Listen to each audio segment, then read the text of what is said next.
agama dalam memajukan kebebasan beragama serta pelajaran yang didapat dari berbagai negara.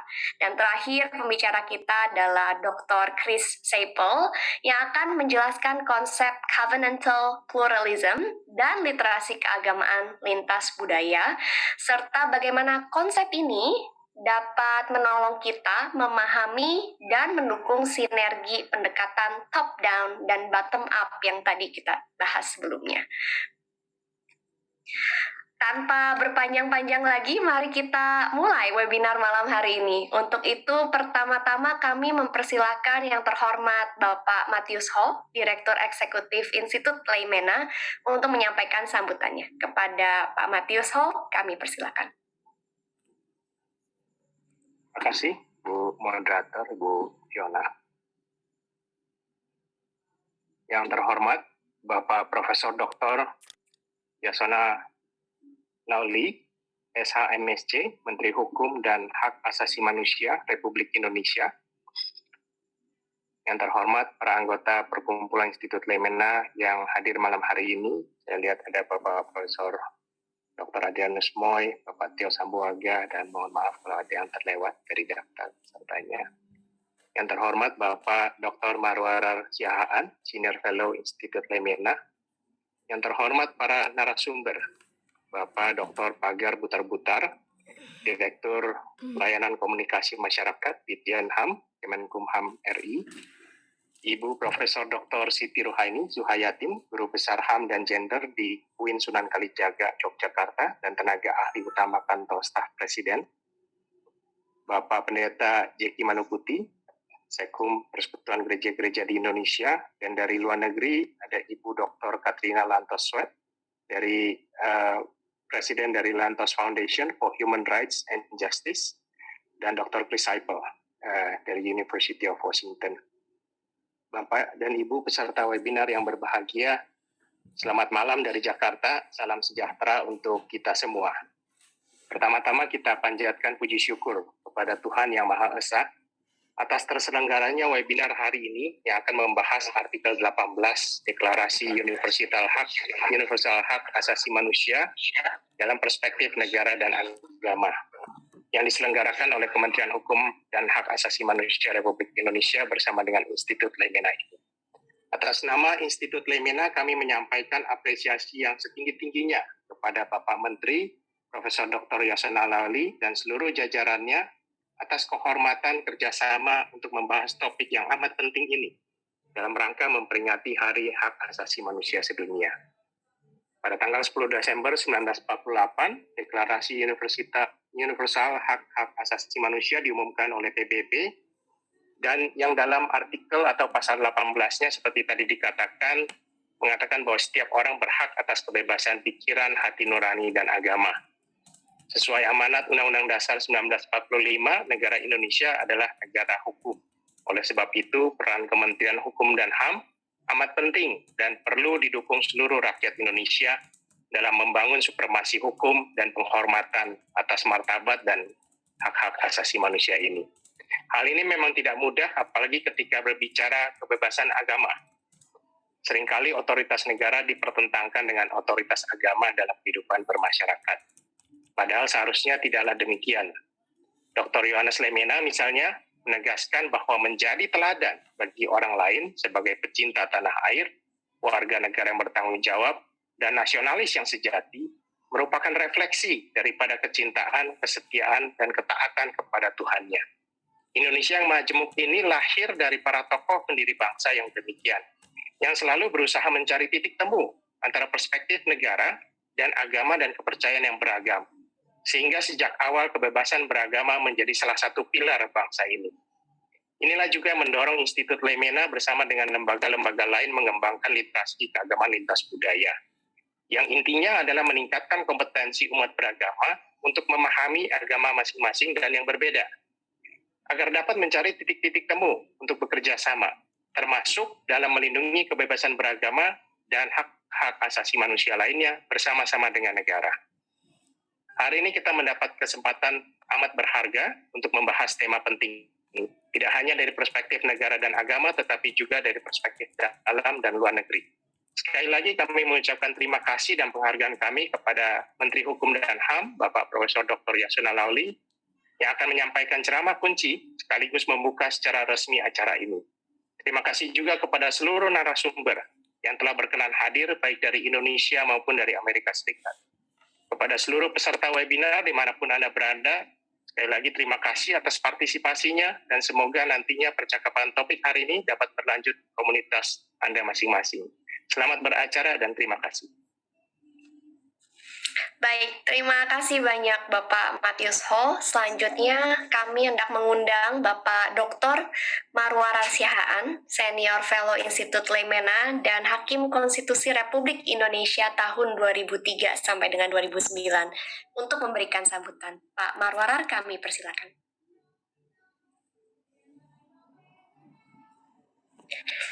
Bapak mohon maaf masih di mute, Pak. Baik. Terima kasih.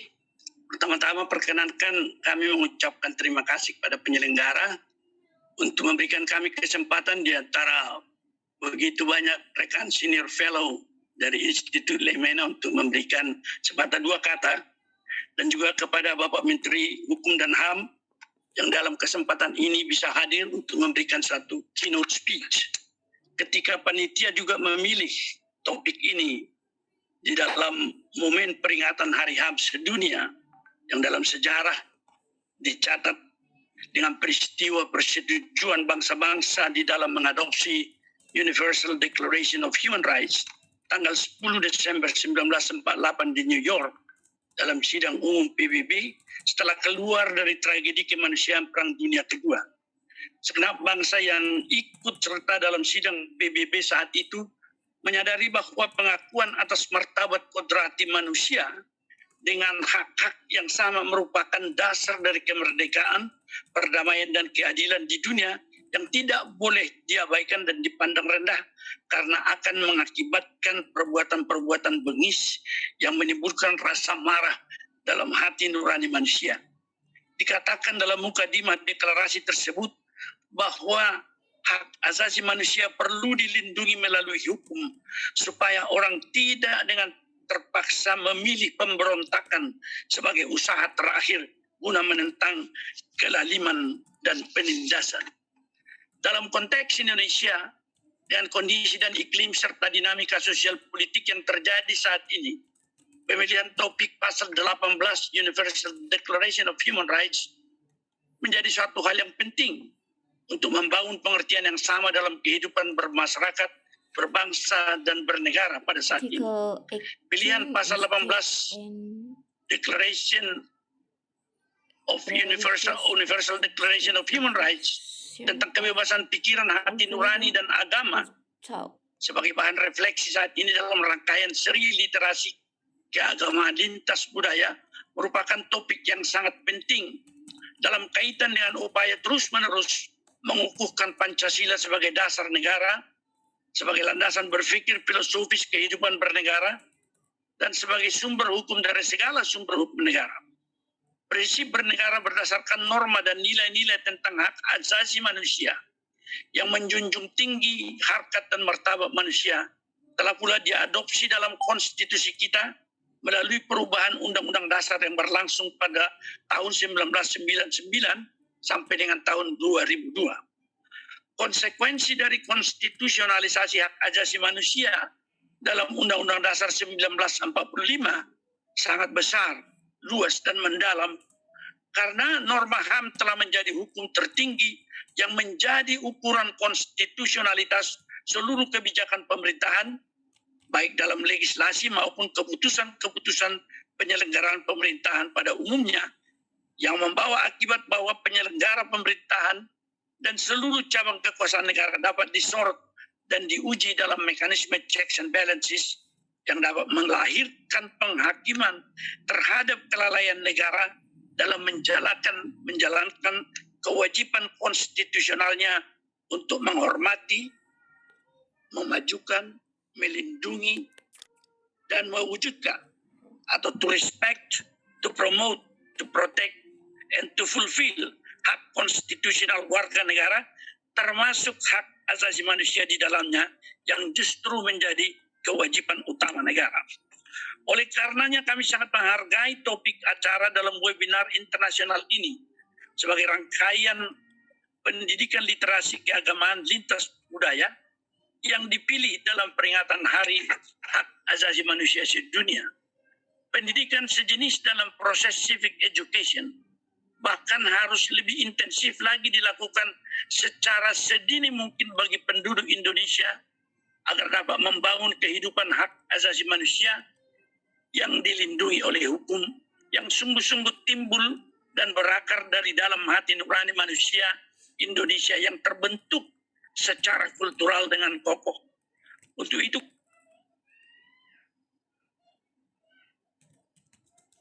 Pak Marwarar, mohon maaf Pak, sepertinya terpencet mute Pak. kami minta maaf. Untuk itu kami juga mengucapkan terima kasih kepada para pembicara hari ini yang tidak diragukan kompetensi dan penghayatannya akan hak asasi manusia tersebut, yang berkenan memberikan waktu dan pikirannya.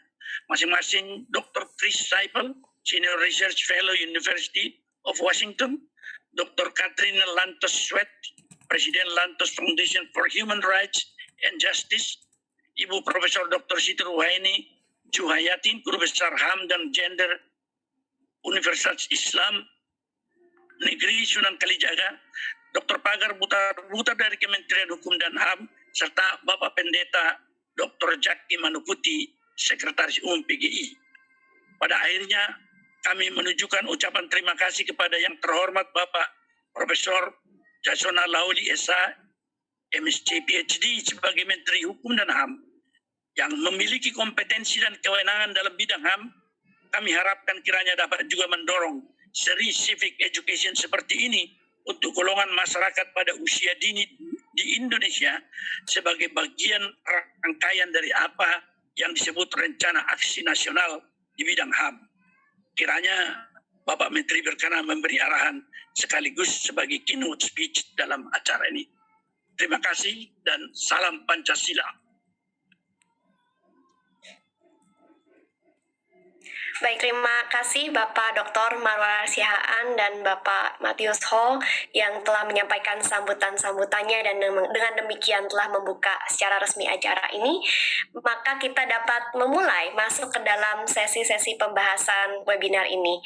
Bagi Anda, sekali lagi kami sampaikan yang memerlukan terjemahan dalam bahasa Indonesia, silakan klik menu interpretation di bagian bawah layar, lalu pilih Indonesian.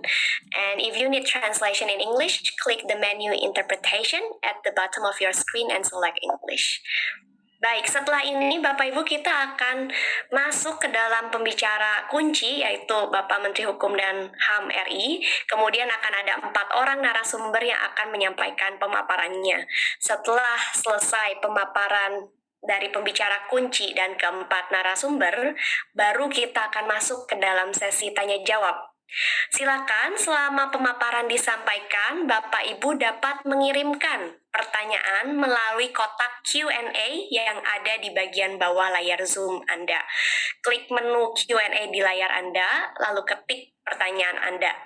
Mohon kirimkan pertanyaan yang sesuai dengan tema kita hari ini dan sebutkan untuk narasumber yang mana. Pertanyaan dituliskan boleh dalam bahasa Indonesia maupun bahasa Inggris, kemudian nanti tim kami akan membacakannya di sesi tanya jawab sesuai dengan ketersediaan waktu.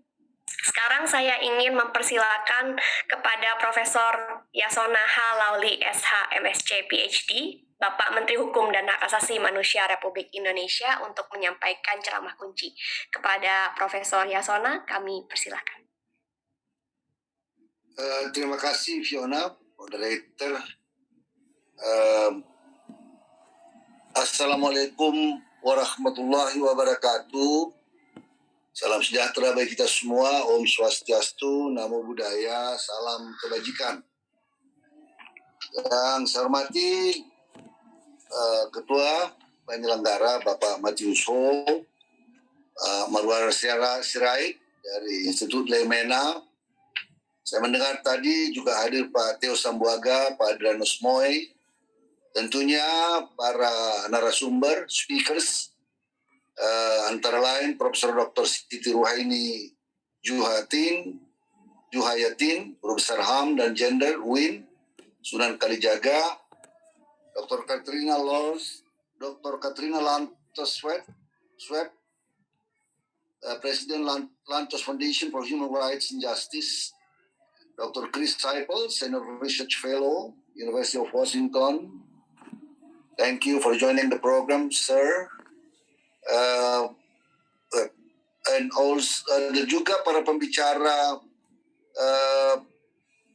dari Kementerian Hukum dan HAM, Dr. Pagar Mitra Mutar, Pendeta Dr. Jackie Manuputi, dan para peserta yang saya banggakan.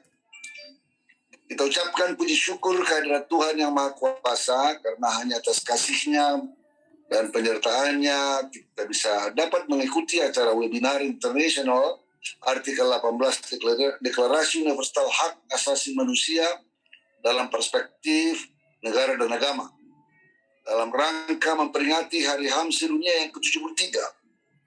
Semoga kita selalu diberikan kesehatan dan kekuatan di tengah-tengah masa pandemi COVID-19 ini untuk terus menghormati, melindungi, memenuhi, menegakkan dan memajukan hak asasi manusia di negara Kesatuan Republik Indonesia tercinta.